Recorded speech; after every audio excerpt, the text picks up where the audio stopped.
Fala pessoal, então vamos trazendo aí um vídeo de revisão, né, sobre os modelos atômicos, sobre átomos, sobre essas paradas aí.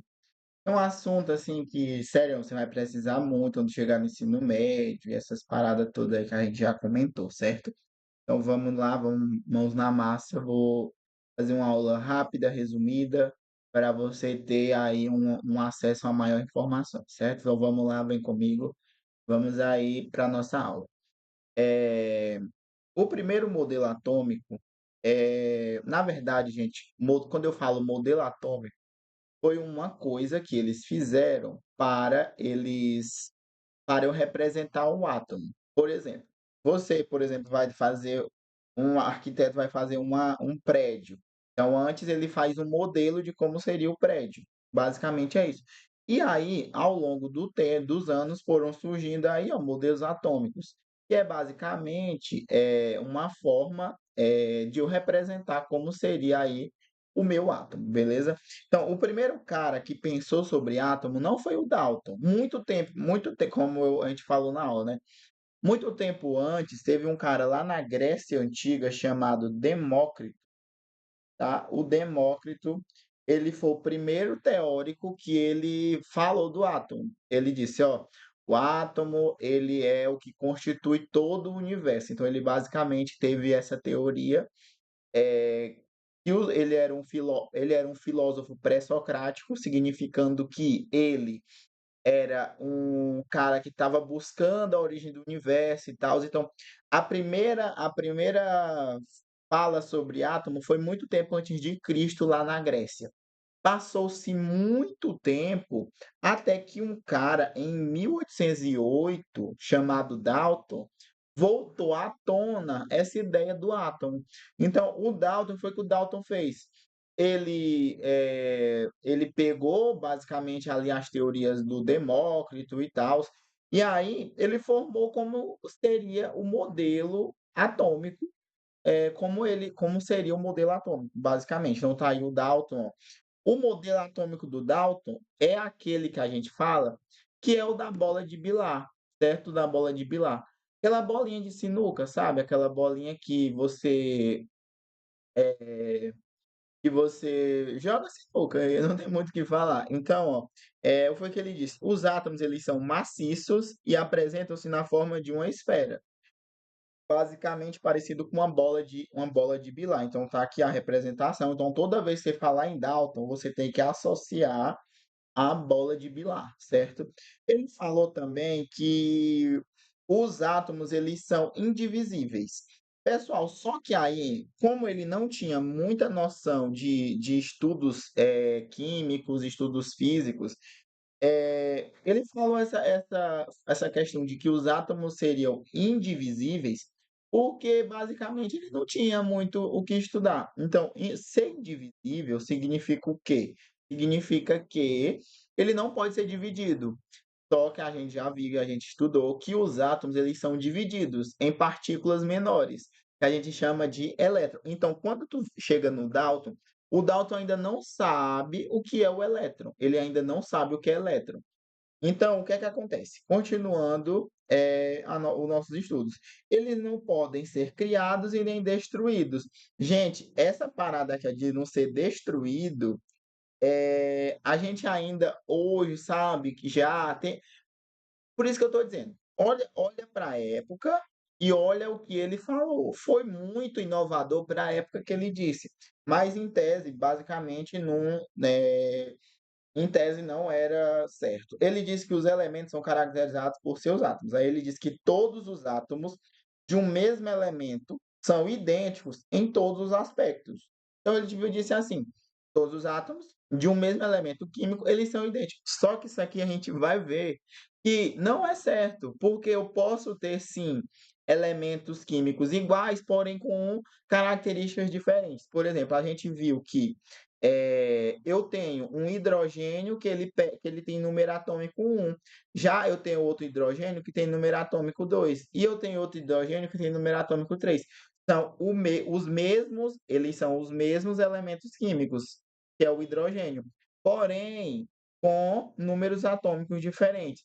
Isso implica alguma coisa? Claro que implica, vai mudar basicamente todo a forma de que o átomo vai se comportar na natureza. As reações químicas consistem na combinação, separação ou rearranjo desses átomos, certo? E aí, esse foi o modelo que ele criou. Partindo com o tempo, outro cara pega e ele começa a estudar o ele começa a estudar basicamente ali o estudo. E aí, pessoal, na época, olha o que é que acontece. O átomo, né? A estudar o estudo foi massa, né?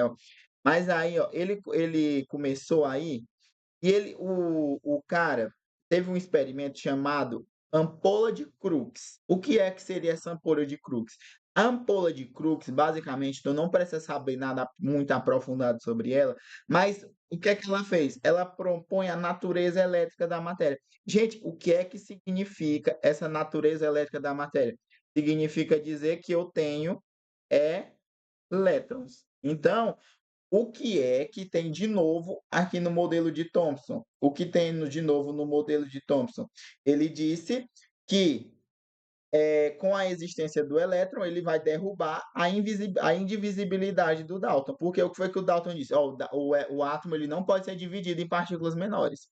Aí eu descubro os elétrons e aí eu sei que os elétrons estão dentro dos átomos. Então, basicamente, ele destrói aí a teoria do Dalton, e aí eu tenho que os elétrons são dentro dos átomos, e aí tá de boa. Essa foi a primeira, uma das descobertas, né, que revolucionou a ciência na época, beleza? Então, ó, o que é que acontece? E aí ele propôs o modelo dele. Ele disse que Thomson, a partir do seu modelo, ele provou a existência dos elétrons, que seria partículas com carga negativa no átomo, ou seja, o átomo ele possui partículas subatômicas. O que seria partículas subatômicas? Seriam as partículas e que o átomo poderia ser divisível, certo? Então, ó, ele representou aqui, ó, os elétrons do fluido positivo no modelo atômico. Então, tá aqui a representação, ó. O que foi que o Thomson disse? E quando você lembrar do Thomson, tem que lembrar que o dele é parecido com o punir de passas. Aonde as passas seria basicamente quem? As passas seriam os elétrons. Então, tipo, tá vendo aqui, ó, deixa eu mudar a cor da caneta para vocês visualizarem melhor. Então, tu tá vendo aí, ó, que eu tenho partículas negativas, partículas positivas, todas elas mergulhadas de uma forma desordenada dentro do átomo, tipo, estaria ali incrustadas, socadas ali dentro desse átomo. Basicamente, ele falou isso.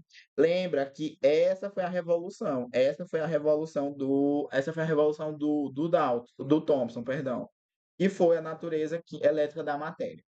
Aí, o que aconteceu? Vamos lá fazer uma questão.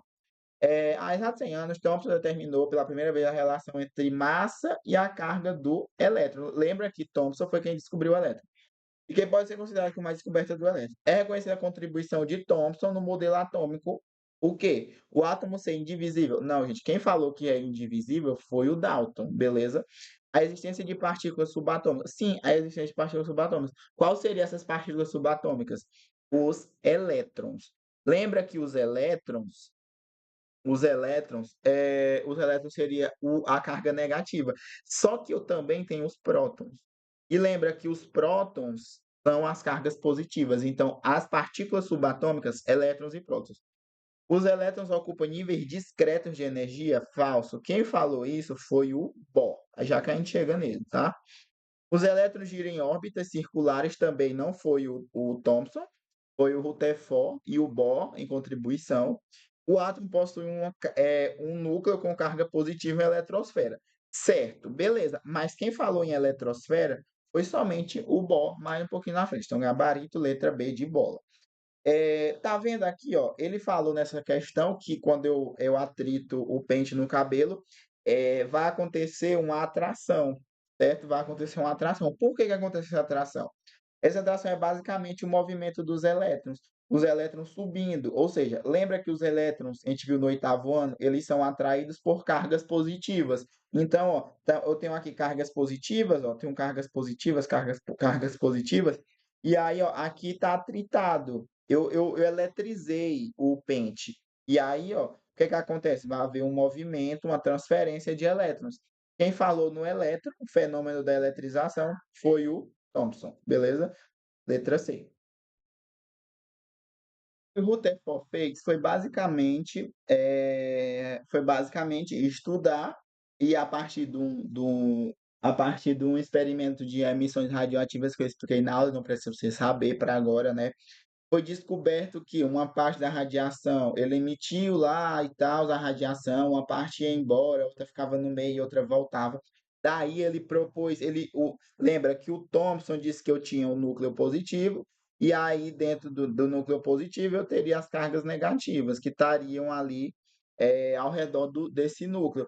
Só que o que foi que o Rutherford fez? O Rutherford ele só aprimorou essa ideia que foi basicamente ele pegar e fazer um modelo baseado parecido com o sistema solar, ou seja, que eu teria um centro, basicamente por Sol, entre aspas, eu teria um sistema solar, aí a construção do modelo Rutherford iniciou a partir do raio-x e emissões radioativas, a gente já tinha falado isso.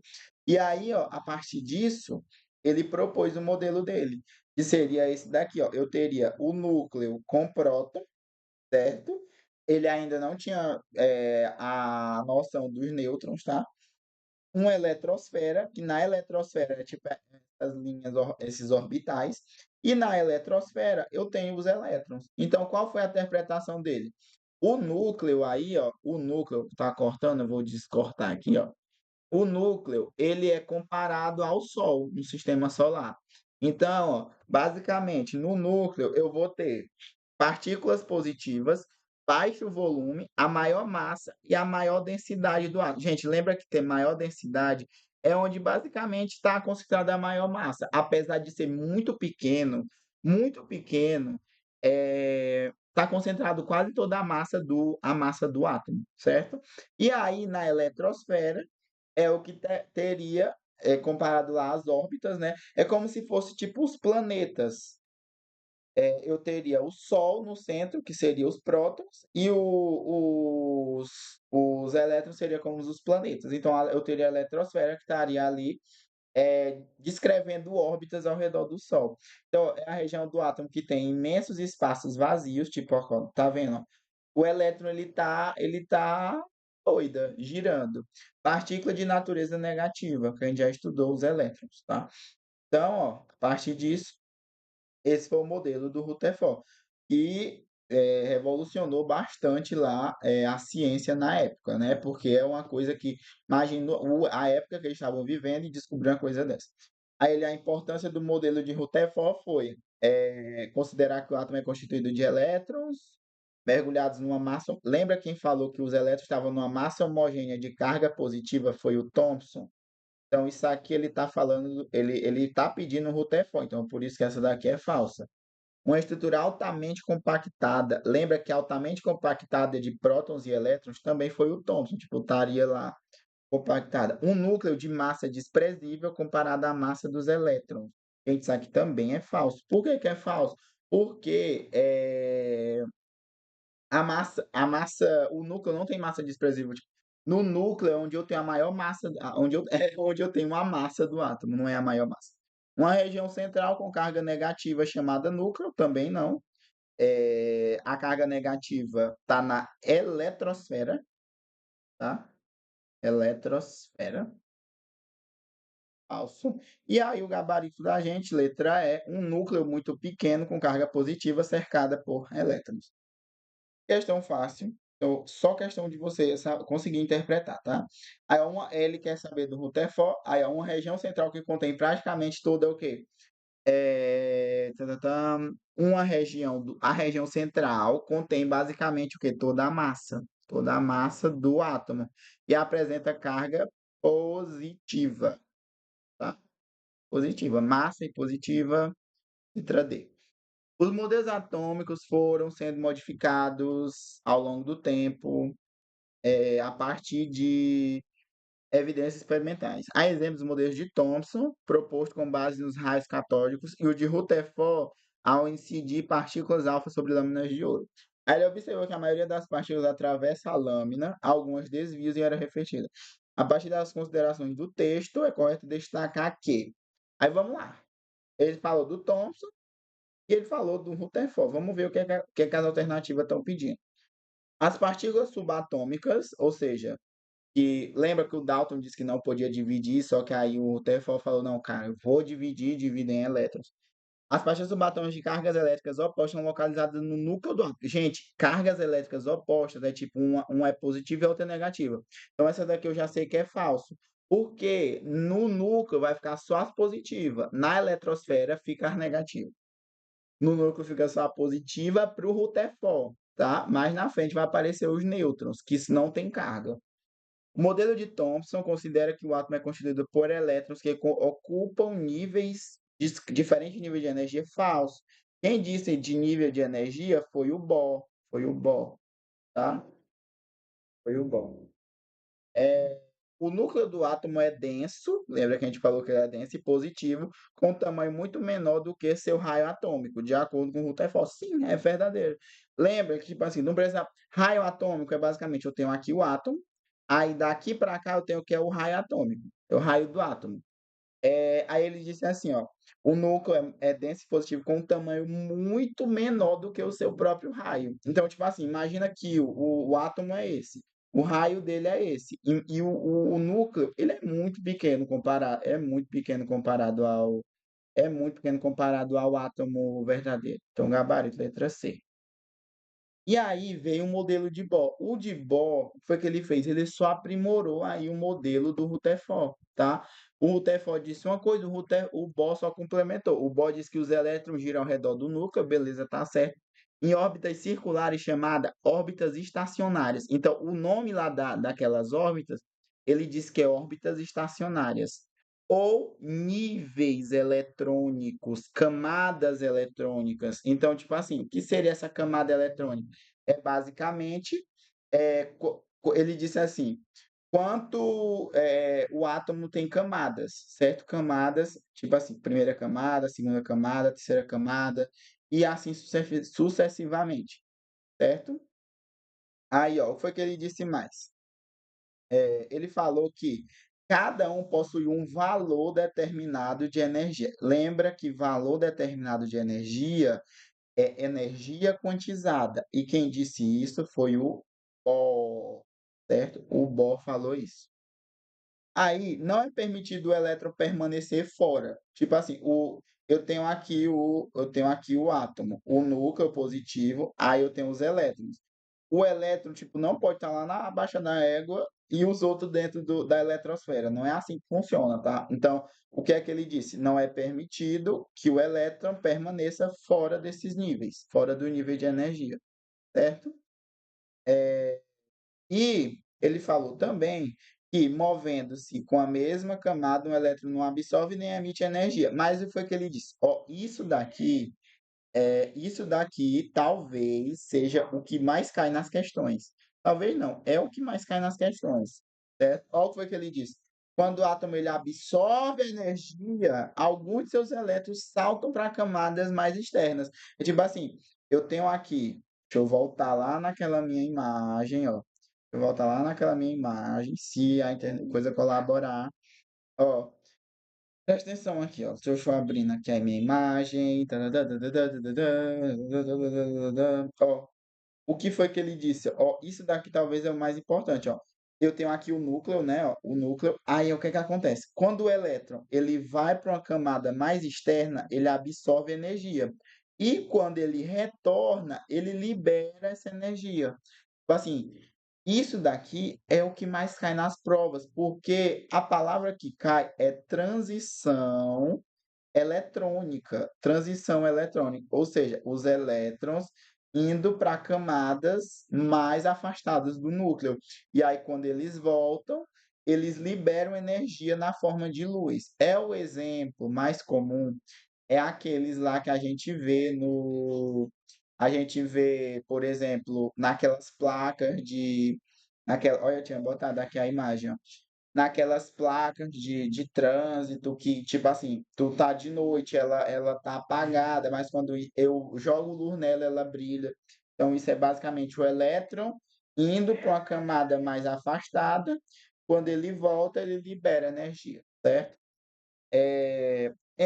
Presta atenção como é que cai. Em um teste de laboratório, permite identificar que alguns cátions metálicos, ao introduzir uma pequena quantidade de material de interesse em uma chama de bico de Bunsen, para em seguida observar a cor da luz. Gente, toda vez que falar em luz, observar a cor da luz, falar em teste de chama, é transição eletrônica. Ó, transição eletrônica de um nível mais externo para outro mais interno. Tipo assim, se eu testei e emitiu luz, é porque os elétrons que estavam concentrados lá no elemento foi para um nível mais externo e quando ele voltou, ele emitiu luz, tá? Pô, tá vendo? Onde tu achar, ó, falar de transição eletrônica, ó, toda vez que falar de Bohr, vai falar de transição eletrônica, tá? Eu não preciso nem ler as alternativas, né? Beleza, ó. Aí isso daqui fica para gravação. Calma aí, eu buguei aqui, ó.